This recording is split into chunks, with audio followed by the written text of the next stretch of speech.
ये ऐसी trading strategy है जो अपने आप में बहुत ही आसान है, समझने में और इंप्लीमेंट करने में भी बहुत आसान है। लेकिन एज ऑलवेज मैं आपको रिकमेंड करूंगा कि पहले आप इसकी प्रैक्टिस कर लीजिए। और मैंने पर्सनली स्ट्रेटजी को बैक टेस्ट भी किया है, तो इसीलिए मैं इस कॉन्फिडेंस से आपको बता पा रहा हूं कि ये स्ट्रेटजी आप आराम से यूज कर सकते हैं। कल सुबह यूज कर सकते हैं भैया, ये स्ट्रेटजी काम करेगी भी या नहीं करेगी। और आप रादर देख पाएंगे कि आपकी जितनी स्ट्रेटजीज आपके माइंड में आई थी आज तक, वो सारी की सारी, और आप उसको कई सालों से यूज भी कर रहे हैं, आप उसमें लॉस भी कर रहे हैं।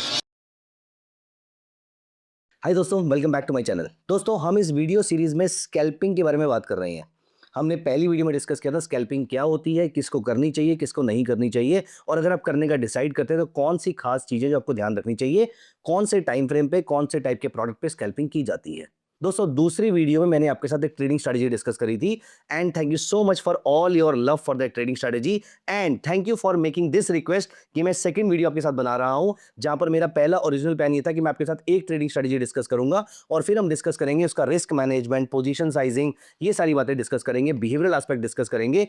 लेकिन आपकी रिक्वेस्ट के बाद अब मैं यहां पर सेकंड वीडियो बना रहा हूं, जहां पर मैं आपके साथ ट्रेडिंग स्ट्रेटजी डिस्कस करने वाला हूं। So this is the second trading strategy on scalping, and this is going to be a very very important one, very very interesting one। ये ऐसी ट्रेडिंग स्ट्रेटजी है जो अपने आप में बहुत ही आसान है, समझने में और इंप्लीमेंट करने में बहुत आसान है। लेकिन एज ऑलवेज मैं आपको रिकमेंड करूंगा कि पहले आप इसकी प्रैक्टिस कर लीजिए, अगले कुछ दिनों तक आप इसकी फॉरवर्ड टेस्टिंग कर लीजिए, और अगर आपको सही लगता है तभी आप इसको यूज करना शुरू कीजिएगा। लेकिन कॉन्सेप्चुअली, लॉजिकली और फाइनेंशियली तीनों तरीके से स्ट्रेटजी वायबल है, स्ट्रेटजी फिट बैठती है। और मैंने पर्सनली स्ट्रेटजी को बैक टेस्ट भी किया है, तो इसीलिए मैं इस कॉन्फिडेंस से आपको बता पा रहा हूं कि ये स्ट्रेटजी आप आराम से यूज कर सकते हैं, कल सुबह यूज कर सकते हैं, लेकिन करनी नहीं है, क्योंकि पहले आपको किसी भी स्ट्रेटजी को बैक टेस्ट करना है।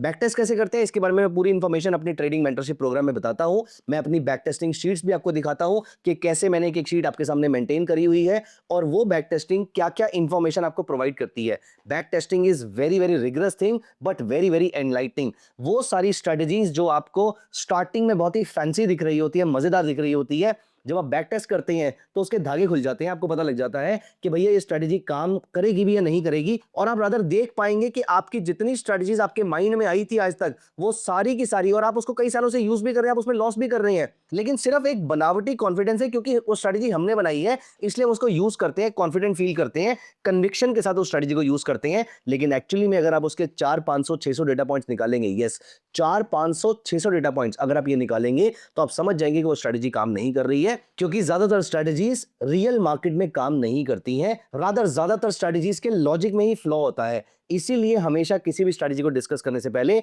मैं आपके साथ उसका लॉजिक डिस्कस करता हूं, फिर मैं स्ट्रेटजी डिस्कस करता हूं, फिर मैं आपको बताता हूं कि कहां पर स्टॉप लॉस रहेगा, क्या टारगेट रहेगा, मेरे अकॉर्डिंग आपका कितना सक्सेस रेट रहेगा, जो मेरे बैक टेस्ट रिजल्ट्स है उसके अकॉर्डिंग इसका रिजल्ट क्या आ रहा है, और आपको रियल मार्केट में किन चीजों का ध्यान रखने की जरूरत है। ये सारी बातें मैं आपके साथ एक स्ट्रेटजी में डिस्कस करता हूं, जो मैं आज भी डिस्कस करने वाला हूं। दोस्तों, यहां पर आज की हम स्ट्रेटजी के बारे में बात करते हैं, और आज की स्ट्रेटजी बेस्ड है एक इंडिकेटर के ऊपर। एक इंडिकेटर जो डायरेक्शन का भी काम करता है, और एक इंडिकेटर जो ऑसिलेटर का भी काम करता है। चलिए, मैं आपको 3 सेकंड का टाइम दे रहा हूं। मैं 3 सेकंड के लिए यहां पर चुप हो रहा हूं, और आप मुझे बताइए एक इंडिकेटर का नाम जो ऑसिलेटर की तरह भी काम करता है और ट्रेंड के बारे में भी आपको बताता है। चलिए, अगले 3 सेकंड में आप इस इंडिकेटर का नाम कमेंट्स में लिखिए। Your time starts now. 1 2 3 stop. दोस्तों, ये इंडिकेटर का नाम है MACD, moving average convergence and divergence. ये आपको ऑसिलेटर का काम भी करता है, ये आपको मोमेंटम भी बताता है, और ये आपको ट्रेंड भी बताता है। हाँ, ऑसिलेटर के मल्टीपल रोल्स होते हैं, हो सकता है ऑसिलेटर के सारे रोल ना प्ले करता हो, लेकिन ऑसिलेटर के बहुत सारे रोल डेफिनेटली प्ले करता है। MACD की divergence itself is a very classic thing. अगर आपने कभी MACD की डाइवर्जेंस देखी तो आप RSI की डाइवर्जेंस नहीं करेंगे, ये मेरा दावा है आपको। ये MACD की डाइवर्जेंस मैं आपके साथ अपने आने वाले ट्रेडिंग मेंटरशिप प्रोग्राम में डिस्कस भी करने वाला हूं। कमेंट्स में TM भी लिख दीजिए, तो इसका लिंक हम आपके साथ शेयर भी कर देंगे, just in case you want to check the brochure. दोस्तों, अब हम चार्ट ओपन करते हैं, और मैं यहां पर लगाता हूं MACD। दोस्तों, सबसे पहले मैं यहां पर एक 1 आवर का चार्ट लगा देता हूं, और हम लगाएंगे एक ऐसा प्रोडक्ट जो कि हाईली लिक्विड और वॉलेटाइल हो। तो यहां पर हम लगा देते हैं for example bank Nifty. Bank Nifty तो बढ़िया प्रोडक्ट है। हमने यहां पर बैंक निफ्टी पे क्लिक कर लिया, और ये हमने बैंक निफ्टी का चार्ट लगा दिया। क्योंकि लेटेस्ट डेटा मैं यूज नहीं कर सकता, इसलिए मैं चलता हूं थोड़े पुराने डेटा की तरफ। तो यहां पर मैं चलता हूं, लेट अस से 1 अगस्त को चलते हैं, आज से 3 महीने पुराना डेटा। अब दोस्तों, हमें क्या करना है, हमें यहां पर लगाना है MACD। आप एक चीज नोटिस करेंगे दोस्तों, यहां पर जब MACD ने बाय सिग्नल दिया था, जब MACD का हिस्टोग्राम ग्रीन कलर का हो गया था, तो यहां पर MACD ने दिया बाय सिग्नल। इसके बाद ये जो पर्टिकुलर स्टॉक था, ये आवरली चार्ट है, इसके बाद ये स्टॉक अप्रोक्सीमेटली 1% के आसपास ऊपर गया था। ये हम निफ्टी बैंक की बात कर रहे हैं। निफ्टी बैंक एक दिन में 1% ऊपर जाना it's a good thing. Approximately 500 साढ़े 500 पॉइंट के आसपास का मूव आप कैप्चर कर पाए होंगे। लेकिन क्वेश्चन ये है कि क्या ये स्टॉक सीधा, या कोई भी स्टॉक सीधा ऊपर चला जाता है, सीधा रॉकेट हो जाता है? नहीं, वो बार बार डिप लेता है ना। अब सोचिए, अगर एक स्टॉक हाई मोमेंटम में चल रहा है, अगर मैं उसको डिप पे कैच कर पाऊं तो आप ये सोच रहे होंगे ना कि यही तो हम करने की कोशिश कर रहे हैं, लेकिन हम कितने टाइम से कर ही नहीं पा रहे हैं। दोस्तों यहाँ पर बहुत ध्यान दीजिएगा, बहुत ही क्लासी तरीके से हम इस डिप को पकड़ने वाले हैं। तो यहाँ पर देखिए, मैं सारे एरियाज मार्क कर देता हूं जहां पर एमएसीडी बुलिश हुआ था, क्योंकि हमें सिर्फ मॉर्निंग वाले ट्रेड चाहिए। हम 1-1:30 बजे के बाद ट्रेड नहीं करेंगे, हम 10 बजे ट्रेड करना शुरू करेंगे, 1-1:30 के आसपास ट्रेड, इसके बाद हम इनिशिएट नहीं करेंगे। इसीलिए मैं कुछ एरियाज मार्क कर देता हूं जहां पर एमएसीडी बुलिश हुआ है, उसके बाद हमें जहां पर भी ट्रेड मिलेगा हम ले लेंगे। Let me tell you one thing very frankly, यहां पर रोज ट्रेड मिलेगा ऐसा जरूरी नहीं है, लेकिन जब ट्रेड मिलेगा उसका सक्सेस रेट अच्छा रहेगा, यह जरूरी हो सकता है। दोस्तों यहां पर देखिए, मैंने कुछ लाइंस मार्क कर ली है और यहां पर भी मैंने ये लाइन को मार्क कर लिया है। इस जगह पर, इन ऑल जगहों पर, इन सारी जगहों पर आपको एमएससीडी ने पॉजिटिव ट्रेंड दिया है। अब यहां पर हम क्या करेंगे, ये टाइम है 16 जून 2025 से स्टार्ट होता हुआ। अब हम यहां पर चलेंगे 5 मिनट्स के चार्ट। दोस्तों हम चलते हैं 16 जून 2025 को, जो हमें पहला बाई सिग्नल यहां पर आवरली चार्ट में मिला था। अब हमें क्या करना है, अब हमें यहां पर बड़ा सिंपल सा काम करना है। देखिए, इस जगह पर जब हमें बाई सिग्नल मिला था, ऐसा तो है नहीं कि मार्केट सीधा सीधा ऊपर जाती रहेगी। मार्केट कभी ना कभी डिप लेगी, जैसे कि यहां पर वो ले रही है, फिर वो वापस ऊपर जाएगी। दोस्तों अब जब ये वापस ऊपर जाएगी, यहां पर मुझे इस स्टॉक को बाय करना है। टाइम क्या हो रहा है, यहाँ पर टाइम हो रहा है 12:30 बजे का। 12:30 बजे वाला टाइम सही है, क्योंकि हमारे पास 3 घंटे पड़े हैं मार्केट क्लोज होने के लिए, तो यहाँ पर मैं ट्रेड ले सकता हूँ। लेकिन कंफर्मेशन के लिए मुझे एक चीज और चाहिए, वो मैं एक्टिवेट कर लेता हूँ। 9, 30 और 100 पीरियड मूविंग एवरेज, इनका बाय में होना बहुत ज्यादा जरूरी है। आप नोटिस कीजिए, ये अभी अभी बाय में आए हैं, अप्रोक्सीमेटली 12 बजे के आसपास ये बाय में आए हैं, अभी 12:30 हो रहे हैं। और यहां पर देखिए, हम स्कैल्प करने के लिए जब इसको ट्रेड करते हैं, तो यहां पर अगले 1 घंटे के अंदर मुझे बैंक निफ्टी में ऑलमोस्ट 100 पॉइंट्स के आसपास, 95 पॉइंट्स के आसपास का मूव देखने को मिलता है।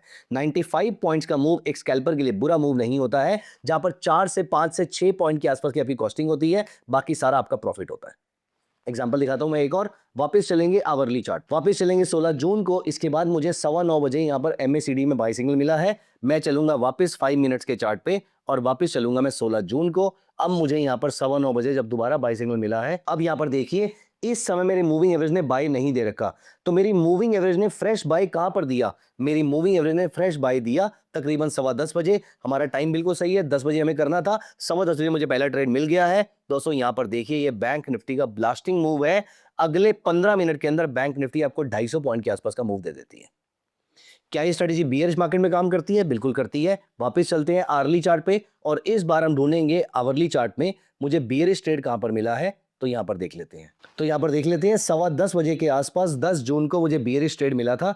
हम 10 जून को चलते हैं, अब हम चलेंगे 5 मिनट चार्ट पे, और अब हम चलेंगे यहां पर 10 जून वाली डेट को। 10 जून को मुझे यहां पर सेल ट्रेड मिलता है, और यहां पर देखिए, मेरा मूविंग एवरेज का बियरिश सेटअप नहीं बना हुआ, कोई बात नहीं। मेरा एमएसीडी भी बुलिश है, कोई बात नहीं। अब मेरा एमएसीडी जैसे ही बियरिश होता है, वो हो जाता है इस वाली कैंडल पे, और यहां पर आप देखिए, इस कैंडल पे मेरी मूविंग एवरेज का सेटअप रेडी हो जाता है, मेरा एमएसीडी भी सेल में चला जाता है। दोस्तों मैं यहां पर शॉर्ट सेल करूंगा, और अप्रोक्सीमेटली अगले 1 घंटे के अंदर 50 पॉइंट के आसपास का मूव मिलता है।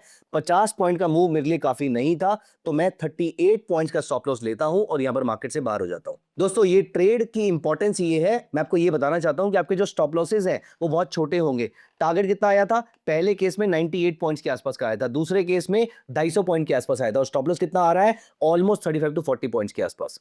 इसका मतलब आपका टारगेट आपके रिस्क से कम 2 गुना ज्यादा है। अभी आप दोबारा देखिए, यहां पर इस समय दोबारा से आपका सेल ट्रेड रेडी हो जाता है, मूविंग एवरेज रेडी है, एमएसीडी रेडी है। अप्रोक्सीमेटली 2 बज रहे हैं, मैं 2 बजे के बाद ट्रेड नहीं लेता हूं, मेरी अपनी चॉइस है। लेकिन अगर आप नोटिस करेंगे तो आपको 1 घंटे में 80 पॉइंट के आसपास की डाउनसाइड देखने को मिली है। मेरी चॉइस है, मैं नहीं लेता क्योंकि मैं कंजर्वेटिव ट्रेडर हूं, लेकिन अगर आप एग्रेसिव है तो आप ले सकते थे। तो सुबह आपका जो 38 पॉइंट का लॉस हुआ था, वो 82 पॉइंट्स देकर आपको जा रहा है, और आप नेट नेट प्रॉफिट में अपना दिन खत्म कर रहे हैं। दोस्तों इस तरीके से आप इसको स्कैल्प कर सकते हैं। मैं एक एग्जांपल आपको और दिखाता हूं। यहां पर वापस चलते हैं आर्ली चार्ट पे, और इस बार देखेंगे निफ्टी में। दोस्तों निफ्टी में देखिए, हम सेल ट्रेंड देखते हैं। यहां पर देखिए, एमएसीडी ने आपको सेल सिग्नल दे दिया है, लेकिन मूविंग एवरेज बाय में चल रही है, तो ये वाला सेल सिग्नल हम नहीं लेंगे। हमें चाहिए ऐसा सेल सिग्नल जिसमें मूविंग एवरेज ऑलरेडी बियरिश हो, या ऐसा बाय सिग्नल जहां पर मूविंग एवरेज ऑलरेडी बुलिश हो। तो आप यहां पर अगर देखेंगे तो इस जगह पर आपका मूविंग एवरेज भी बुलिश है और आपका एमएसीडी भी बुलिश है। यह है 10 अक्टूबर 2025 को, लेकिन लेटेस्ट डेटा मैं यूज नहीं कर सकता, इसे थोड़ा सा पीछे चलेंगे। और अब हम यहां पर चलते हैं, फॉर एग्जांपल 1 मई 2025 को।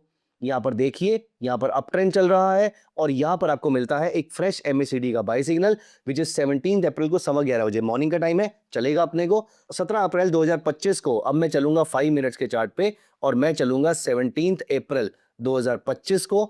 यहां पर हम पहुंच जाते हैं, और यहां पर अगर आप नोटिस करेंगे तो अभी अभी आपको मूविंग एवरेज ने बाय सिग्नल दिया है, एमएसीडी आपका ऑलरेडी बाय चल रहा था। यहां पर दो चीजें आप कर सकते हैं, या तो आप जो ट्रेंड में है उसको लेना चाहें तो थोड़ी सी क्वांटिटी ले सकते हैं, लेकिन मैं जनरली फ्रेश ट्रेड प्रेफर करता हूं। आज पूरे दिन में आपको फ्रेश ट्रेड नहीं मिला, अब आपको फ्रेश ट्रेड मिला है कल मार्केट खुलने के बाद। और यहां पर जब आपको फ्रेश ट्रेड मिलता है, इस ट्रेड ने आपको निफ्टी में 170 पॉइंट्स के आसपास का मूव दिया है 3 घंटे के अंदर। तो दोस्तों ब्रॉडली स्ट्रेटजी क्लियर होनी चाहिए आपको। छोटे मोटे मॉडिफिकेशन आप अपने रिस्क एपेटाइट के अकॉर्डिंग कर सकते हैं, लेकिन ब्रॉडर स्ट्रेटजी ये कहती है कि एमएसीडी के बड़े टाइम फ्रेम पे, अर्ली टाइम फ्रेम पे या 30 मिनट्स टाइम फ्रेम पे जब फ्रेश बाय सिग्नल मिले, इसके बाद 5 मिनट्स टाइम फ्रेम पे आपको जब जब फ्रेश एमएसीडी का बाय सिग्नल मिले, and this should be supported by triple moving average 930 100। जब ये सारी कंडीशन मीट होती हो, आप यहां पर अपने स्टॉक को बाय कर लेंगे। इंट्राडे में कर रहे हैं तो ऑफकोर्स आप मार्जिन के थ्रू करेंगे या फिर फ्यूचर्स के थ्रू करेंगे, और इंट्राडे में ही अगले 1 से 1.5 घंटे के अंदर आपका टारगेट आएगा, आप एग्जिट कर जाएंगे।